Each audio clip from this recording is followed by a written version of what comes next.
जय हिंद। देखिए, चाइना का एक सर्वेलांस जहाज जो था वो श्रीलंका के हम्बनटोटा बंदरगाह पर डॉक करने वाला था।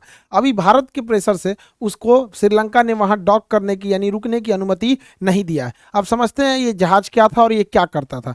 चाइना की एक जो समुद्री सीमा है वो बहुत बड़ी है और उसका विवाद भी है पूरे दक्षिणी चीन सागर को लेकर, इसलिए उसे हमेशा वहां निगरानी के लिए सर्वेलांस की जरूरत पड़ती है। इस सिलसिले में उसने अपना एक जहाज बनाया है, यांग वांग करके जहाज है। यांग वांग टोटल 7 जहाज हैं, तो ये यांग वांग का 5वां जहाज था जिसे यांग वांग 5 कहा जाता है, जिसे 2007 में इंट्रोड्यूस किया गया था चाइना की नेवी में। ये एक बहुत भारी भरकम जहाज है, 25,000 टन इसकी विस्थापन क्षमता है। इतना भारी भरकम जहाज है, मतलब समझिए 40 से 42,000 हमारे एयरक्राफ्ट कैरियर जो होते हैं उनका विस्थापन होता है, ये 25,000 टन इसी का विस्थापन है। इसको चलाने के लिए 470 क्रू मेंबर की जरूरत होती है और ये लगभग समुद्र में 37 किलोमीटर प्रति घंटा की रफ्तार से जा सकता है।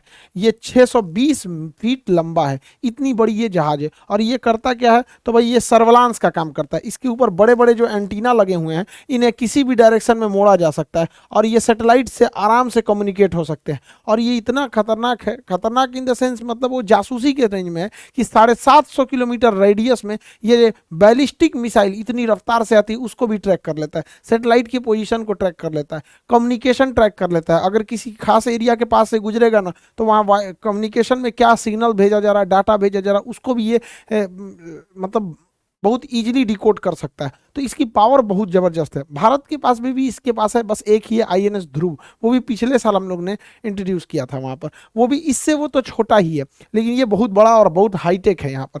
इससे भारत को खतरा ही है इस बात से कि ये चीन से चल दिया जुलाई में और इसने अनुमति मांग दिया था श्रीलंका से कि हम आपके यहाँ आके डॉक करेंगे। और ये इसी बीच यहाँ पे खबर आई थी कि ये 11 अगस्त से 17 अगस्त तक श्रीलंका के सबसे निचला बंदरगाह जो हम्बनटोटा है वहाँ पे ये डॉक करेगा। और यहाँ पर ये हम्बनटोटा बंदरगाह पर रिफिलिंग करेगा, अपने सामान वगैरह को भरेगा, रेस्ट करेगा और ये 11 से 17 अगस्त तक यहाँ रहेगा। एक्चुअली हम्बनटोटा जो बंदरगाह है वो श्रीलंका का निचला बंदरगाह है और उसे श्रीलंका ने चाइना की कंपनी को लीज पे दे दिया था। तो यहाँ पर चाइना का डोमिनेंस थोड़ा बढ़ गया, लेकिन ये श्रीलंका भारत से काफ़ी करीब होने की वजह से दोनों साइड से ये भारत के लिए खतरा हो गया, क्योंकि भारत के साउथ में ये वाला एरिया अगर आप ध्यान से देखेंगे ना तो यहाँ बहुत बहुत इंपॉर्टेंट चीज़ है जिससे कि भारत को इससे खतरा महसूस होने लगा था। आप देखिए ये श्रीलंका है यहाँ पर, और श्रीलंका से यहाँ जस्ट थोड़ी सी दूरी पे अगर हम देखेंगे तो यहाँ कुडानकुल्लम परमाणु रिएक्टर है और यहाँ कलपक्कम परमाणु रिएक्टर है।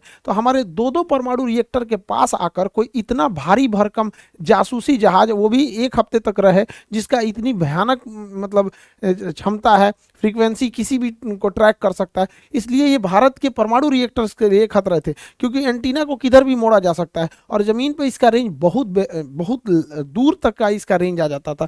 तो इसके रेंज में ये आराम से यहाँ से इन पर रेकी की जा सकती थी और एक खुफिया जानकारी चाइना को मिल जाता। इसके अलावा अगर देखिएगा तो यहाँ पर ये सैटेलाइट से टच में रहता है और सैटेलाइट से टच में रहने के बाद जब इन दोनों को पैरेलली यूज किया जाता है ना, बहुत खुफिया जानकारी को ये लोग जुटा लेते हैं।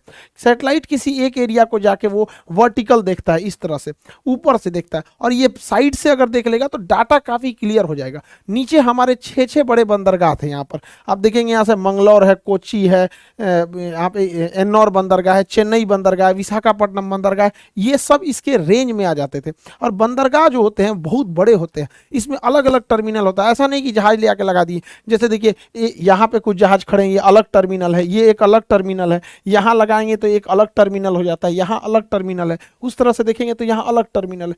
तो बंदरगाह के पास जहाज ला देना बड़ी बात नहीं होती, जहाज तो बस यहीं तक ला सकते हैं पानी वाली जहाज का।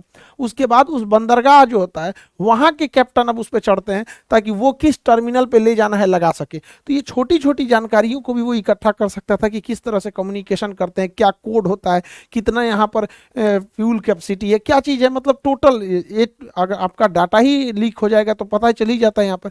और बंदरगाह काफ़ी सिक्योर, देखिए बंदरगाहों के पास अंदर जाना काफ़ी मुश्किल होता है, यहाँ पे इतने छोटे एरिया में ये जहाज़ों को डॉक किया गया है। तो इससे हमारी बंदरगाहों की भी सुरक्षा पर सवाल उठ सकते थे। साथ में श्रीलंका के यहाँ होने की वजह से हम लोग का जो सेटेलाइट छोड़ते हैं, चाहे वो विक्रम साराभाई जो और सतीश धवन प्रक्षेपण केंद्र, मेनली जो श्रीहरिकोटा के पास सतीश धवन प्रक्षेपण केंद्र है, यहाँ से हम लोग अपने सेटेलाइट को लॉन्च करते हैं। PSLV हो या GSLV है, ये एकदम सेंसिटिव डाटा होता है, और यहाँ से अगर वो लोग ट्रैक कर लेते हैं तो बहुत दिक्कत होगा। जैसे मान के चलिए कि अगर वो श्रीलंका आ गया यहाँ पर, और यहाँ से हमारे PSLV GSLV की कुछ खास कम्युनिकेशन को उसने ट्रैक कर लिया, तो अगर हमको पहले से किसी की फ्रीक्वेंसी या कुछ चीज़ों को पता रहता है तो हम लोग युद्ध के समय उसमें साइबर अटैक भी कर सकते हैं। तो युद्ध की स्थिति में अगर ये साइबर अटैक करके इसके पाथ वगैरह को डिस्टर्ब कर सके तो एक बहुत करोड़ों का घाटा लग सकता है। इसलिए हम लोग को इतनी ज़्यादा चिंता थी। ये पास में आने की वजह से एक और चिंता बढ़ जाती है। श्रीलंका के पास ही केरल है, और केरल में हमारे एयरफोर्स का साउथ कमांड का मुख्यालय है तिरुवनंतपुरम में, एयर वायुसेना का दक्षिणी कमांड का मुख्यालय तिरुवनंतपुरम में, वो भी इसी के पास आ जाता है। और साथ में नौसेना का दक्षिणी कमांड कोची, वो भी इसी के दायरे में आ जाता था। इस वजह से भारत की चिंताएं इतनी ज़्यादा थी कि अगर ये पास आके इतने लंबे समय तक रुक जाता है तो भारत के लिए ये सच में चिंता का विषय है। भारत ने इसका विरोध भी दर्ज कराया था श्रीलंका के सामने। तो श्रीलंका ने पहले कहा था कि ठीक है, इस जहाज को हम रुकने देंगे, इसके रडार बंद रहेंगे। तो श्रीलंका के पास ऐसा कोई टेक्नोलॉजी नहीं है जिससे पता चल सके कि इसके रडार चालू है या बंद है, और ये चालू कर ही लेगा तो मना थोड़ी कर सकते हैं, क्योंकि वो बंदरगाह को श्रीलंका के बंदरगाह को चाइना ने ही डेवलप किया था। श्रीलंका की मजबूरी क्या है कि श्रीलंका के ऊपर चाइना का $7 बिलियन का कर्जा है। ये एक बहुत बड़ा मात्रा में कर्जा हो जाता है। दूसरा, श्रीलंका अगर भारत के फेवर में जाता है तो हो सकता है कि चाइना उस पर लोन रिकवरी का प्रेशर बढ़ा दे। साथ में श्रीलंका को बचाने के लिए बेल आउट पैकेज की जरूरत है जो IMF देगा, और IMF में चीन का भी एक अच्छा खासा दबदबा है। तो इसलिए श्रीलंका जो था भारत और चीन को बैलेंस करके चल रहा था, लेकिन इससे भारत के इतने बड़े बड़े खतरे हो सकते थे। इससे भारत सरकार ने श्रीलंका को अवगत कराया। तो श्रीलंका मनाने की भी कोशिश किया भारत को कि यहाँ बस पेट्रोल भरने आ रहा है, ये करने आ रहा है। तो भारत सरकार ने भी कहा जो उसको भरना है तो यहाँ सिंगापुर से भर के चला जाए, यहाँ पर ग्वादर में चला जाए, यहाँ से लेके चला जाए, यहाँ पे किसी और जगह पे लेके चला जाए। तो इससे भारत ने श्रीलंका पे दबाव बनाया, और श्रीलंका पर यह दबाव काम भी आया। भारत के दबाव में श्रीलंका ने मना कर दिया कि आप हमारे यहाँ डॉक नहीं कर सकते, हमको ये नहीं करना है, क्योंकि अभी विकट परिस्थिति में श्रीलंका की भारत ने बहुत ज़्यादा मदद किया था। इससे भारत को लिए ये एक अच्छी खबर है, क्योंकि वहाँ पे भारत के दबाव में आकर अभी जो चाइना पूरी दुनिया का ध्यान इधर खींचे हुए है, वो सोच रहा था कि छोटे मोटे मैटर में भारत को उलझा देंगे और बाकी इधर निपटेंगे। तो भारत भी इधर दबाव बना दिया, अब वापस जा रहे हैं। इससे विश्व लेवल पर भारत का दबदबा बढ़ा है, और चाइना का मनोबल तो कहीं ना कहीं नीचे गिरेगा ही कि जिस देश का बंदरगाह आप अपने पैसा से बनाएं, जिस देश के बंदरगाह का 99 साल के लिए लीज आपके पास है, फिलहाल अभी उसे 40 साल के लिए किया गया है, तो वो लीज आप ही के पास है। श्रीलंका की सरकार ने परमिशन भी दे दिया था, आपका जहाज चल भी दिया था यहाँ से, और यहाँ रिफ्यूलिंग के लिए उसके सामान भी रख दिए गए थे, और भारत के एक बार कहने से उसने सारा वापस कर दिया। तो एक तो ये प्रेशर श्रीलंका ने हमारे फेवर में श्रीलंका ने ये डिसीजन को लिया है। लेकिन इसके साथ एक और चीज़ सोचने की जरूरत है कि भारत हमेशा कब तक हम बस दूसरे का जवाब देते रहेंगे। चाइना ने ये किया तो हम उसका जवाब देंगे, पाकिस्तान ने ये किया हम उसका जवाब देंगे। अब वक्त आ गया है कि हमें एग्रेसिव होना चाहिए, और ये दिखाता है कि भारत की अब दबदबा क्या है कि श्रीलंका इतना कर्ज तले दबने के बावजूद भी चीन से भिड़ने के लिए तैयार हो गया, और भारत ने भी उसकी बहुत मदद की थी। हालांकि श्रीलंका का ट्रैंकोमाली जो हम आपको बहुत पहले वीडियो में बताए थे कि जो ऑयल रिजर्व है यहाँ पे टैंकर है, उसे भारत ने ही लीज पे ले लिया है। तो ये भारत की एक तरह से कहिए तो कूटनीतिक जीत है।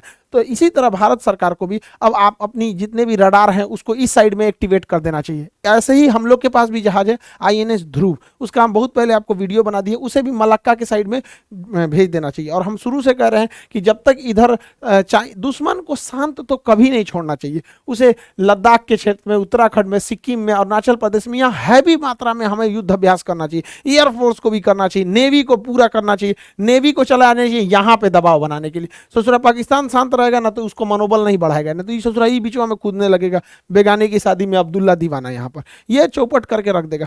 नेवी, एयरफोर्स सबके साथ मनोवैज्ञानिक दबाव लगाना चाहिए। आप खुद से जरा सोचिए, चाइना इधर की ओर भीड़ रहा है, और इसने के बावजूद चाइना ने जापान के एरिया में भी मिसाइल मार दिया है, और भारत को भी धमकाने की ये कोशिश थी कि तुम आगे आगे मत आना वरना हम तुमको भी देख लेंगे। वो अलग बात है कि देखने के चक्कर में हम खुदे देखा गया, वो अब चला गया बेइज्जती करके। लेकिन ये सोचना चाहिए कि एक देश कितना एग्रेसिव है, इतना एग्रेसिव होने के बावजूद हमें सॉफ्ट नहीं रहना पाएगा। हमें अपने तीनों सेनाओं को आगे मोबिलाइज करना होगा। आई होप आप इसे समझे होंगे। हालांकि इसके आने से उतना भी बड़ा खतरा नहीं था, एक तरह से ये आता तो हम लोग इसकी भी तो जासूसी कर लेते कि ये ससुरा कितना फ्रीक्वेंसी छोड़ रहा है। तो ऐसा नहीं है कि हर सिक्के के दो पहलू, किसी चीज से आपको लॉस भी होता है तो फायदा भी होता है। तो इसमें क्या था कि हमको फायदा कम था कि ये कितनी फ्रीक्वेंसी यूज करता है, क्या है, ससुरा इसी का जासूसी हो जाता। हमारा इसरो इतना से तगड़ा है वहाँ पे, हमारे यहाँ पे भी एक से एक मतलब रडार जैमिंग सिस्टम है। तो ये, लेकिन हाँ ये था कि हमारी अगर 10% फायदा होता तो 90% लॉस हो जाता, और ये हमारी एक तरह का मनोवैज्ञानिक जीत है। आई होप आप इसे समझे होंगे। मिलेंगे नेक्स्ट क्लास में। जय हिंद।